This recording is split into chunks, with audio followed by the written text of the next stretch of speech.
All right. Sorry for the delay, everyone. I was trying to figure out how to go live on Instagram and Facebook at the same time. So this is Instagram, that's Facebook. So that took me a while because I am not tech savvy in any way whatsoever. That's my deficiency. All right. So today I am doing a trial of my Q&As. So I'm just going to be going back and forth looking at both these cameras, trying to figure it all out. Doing a live Q&A of, those of you who signed up to the hot seat also had an opportunity to ask a question. And so I'm going to take those questions and come on periodically live. So if you're my email list for the Q&A or you're on my email list for the hot seat, you're going to get a notification that I'm going live and when, because it's not going to be every day or every week. It's just periodically. So this is my first one. It's a trial and see how it goes, and it's really here to help answer some of your burning questions on IC healing, because that's what I do. So let's begin with Laura's question here today. Now, these aren't going to be very long. They're going to be very short, 5 to 10 minutes. So they're just like one question, and I'm just going to give you a nice, quick, simple answer to kind of help you walk you through some of your burning questions. So Laura had a question, how to regain the ability to eat normally again and stop the burning and the frequency. And she also indicated that she's really bad IBS, and she thinks that it is related to her IC. So first of all, yes, the IBS is definitely related to the IC. There's no question about that. Now, let's first talk about the gut. I think let's go there first. So you have a digestive system, and the role of your digestive system is many things besides just digesting your food. It also has an immune system. It's about 70 to 80% of your immune system resides in the digestive tract. And there's lymphoid tissues, and there's the gall and the malts. And I don't want to get into the technicalities behind it, but it's very much responsible for your immune health. And it is the primary place where a lot of inflammation can be generated inside the gut. And as we know, inflammation is the root cause of all disease in mankind. It's what contributes to cancer, autoimmunity. It can contribute to death. In fact, the reason why a lot of older people die when they get old is because their body stops being able to regulate inflammation appropriately. So inflammation can lead to gut dysfunction, and gut dysfunction can lead to inflammation. And then there's systemic inflammation, and then there's fatigue and joint pain and muscle pain and weight gain and weight loss and headaches and all these issues that we're dealing with, bladder problems, and then diseases later on, such as IBS, IBD, Crohn's disease, which is part of IBD, MS, ADHD, Hashimoto thyroiditis, and any autoimmune condition, brain inflammation, allergies, asthma, autism, skin conditions, all inflammatory driven, okay? So that's the one thing you have to understand. And the gut is a huge place where inflammation can be introduced into the body. So obviously we have to now that's going upstream to figure out what's causing the inflammation. So that's part of what we do here at the root cause investigation, is to try to get to the bottom of, well, where's the inflammation coming from and what's causing it, and how can we really just quiet it down. That's the whole idea. And some of you who are younger, who are listening to this, when you're young, your body should have mechanisms to manage inflammation, but unfortunately those things go, they go crazy, and they're not regulated appropriately, and that's when you start having disease and tissue damage, and that's where IC is. So now that you know that, let's do a little pep talk here, okay? It's really important for you guys to understand what the expectations are. So let's define what it means to eat normally. What's the definition of normal eating? What does it mean? Because, I think this is a really good discussion to have, because I get this a lot. Will I be able to live a normal life? Will I be able to eat normally again? So let's define that. And those of you who may have to break through some of your conformational bias to really understand this concept. You're going to have to break free from what you believe and start to come up with a new belief system. Because if I ask 100 people, what does it mean to eat normally? You're all going to have a different answer. Normal to me is not normal to you, is not normal to her. In fact, there's a lot of cultural differences in eating normally. If you go and ask someone in Asia versus Europe, what's normal, what's a normal diet, you're going to get a different answer, just being in a different country. So that's one thing you have to take into consideration. And then obviously convenience plays a role. What's normal for someone who's a truck driver might be a different diet than a stay-home mom, or someone who's got a chef at home, or somebody who's got more time on their hands. So that's the first thing we have to define, what's normal. And from there we come up with some other thoughts. Now, in the United States, what's normal is SAD, S-A-D. Standard American diet. Interestingly enough, the SAD diet is SAD. It is full of processed food. It is full of food coloring, sugar, lots of sugar, processed fats. So that's considered normal.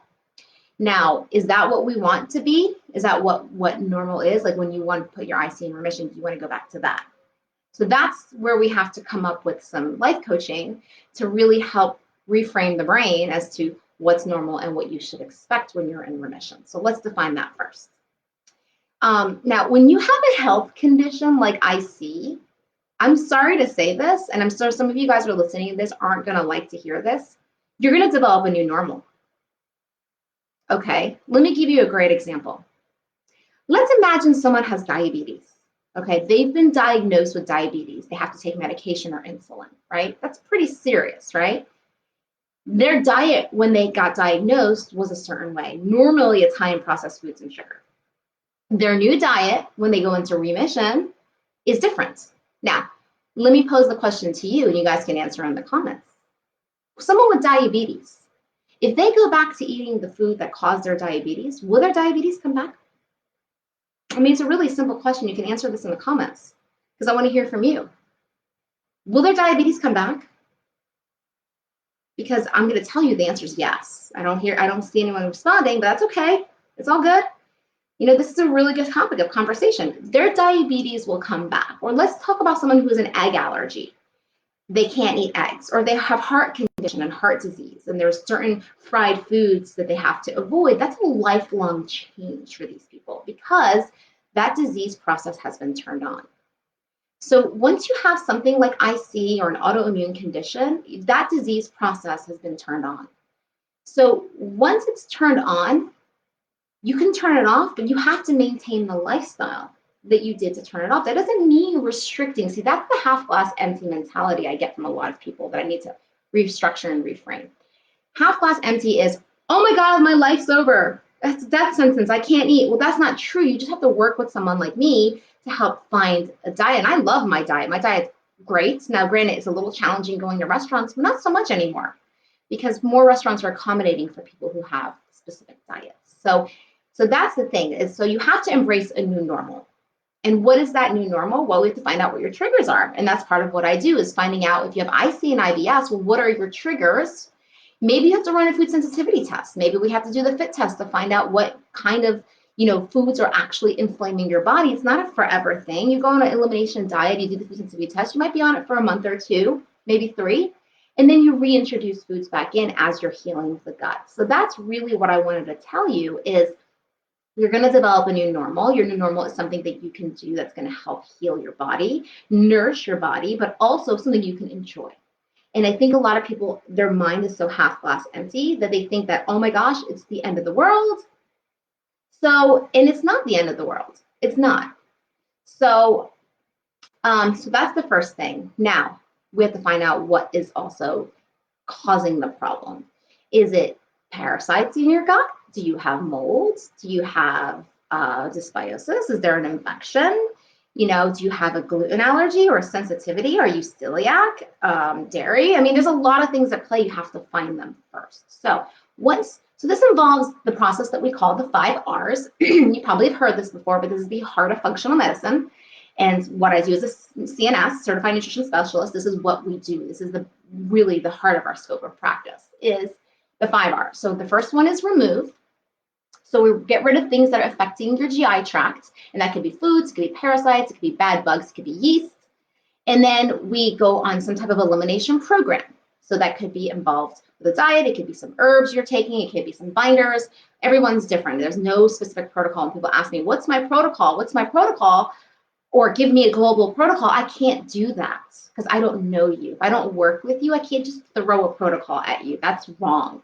No one should be doing that. And if you're buying these cookie cutter protocols, I'm sorry to say you're going to be running your, that video I posted of my cat chasing her, my dog chasing her tail. That was what I felt like I was doing for years and years and years, chasing my own tail, trying to figure this out. And you can't just do that. You have to really work one-on-one with someone to help you customize that. The next thing is replace. So we're going to replace the things that you're missing. It could be digestive enzymes. It could be hydrochloric acid support, bile acid support, anything that might have compromised you because of maybe drugs you were taking or a diet you're following or aging or diseases and other factors. And the next one is re-inoculate. So we're going to help your beneficial bacteria flourish. And that's with taking probiotic foods or supplements, things high in soluble fiber to help act as prebiotics to help replenish, and also taking probiotics too. And I have a few probiotics that I really love. And foods high in prebiotics, of course, because eventually that's what's going to be keeping the fire burning in your gut, the good fire, not the bad fire, the good fire, the healthy fire. And then the final thing, the last two, there's repair, which helps the lining of your GI tract to heal. And some of the things you might need to do is zinc or antioxidants like vitamins A, C, and E, fish oil, and maybe some glutamine or other things like that. Whatever, I have different formulas. I have one called Repair Bite that I put in my shakes that I take when I make a shake. And then finally, it's rebalance. So we're going to pay attention to your lifestyle choices, right? We have to make sure you're getting enough sleep.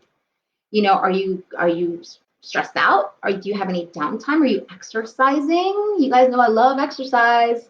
So you have to be exercising. Even if your bladder is bothering you, you got to make time for it. This is all part of your cellular health. Stress management. If you have any trauma or history of trauma, you got to work on that.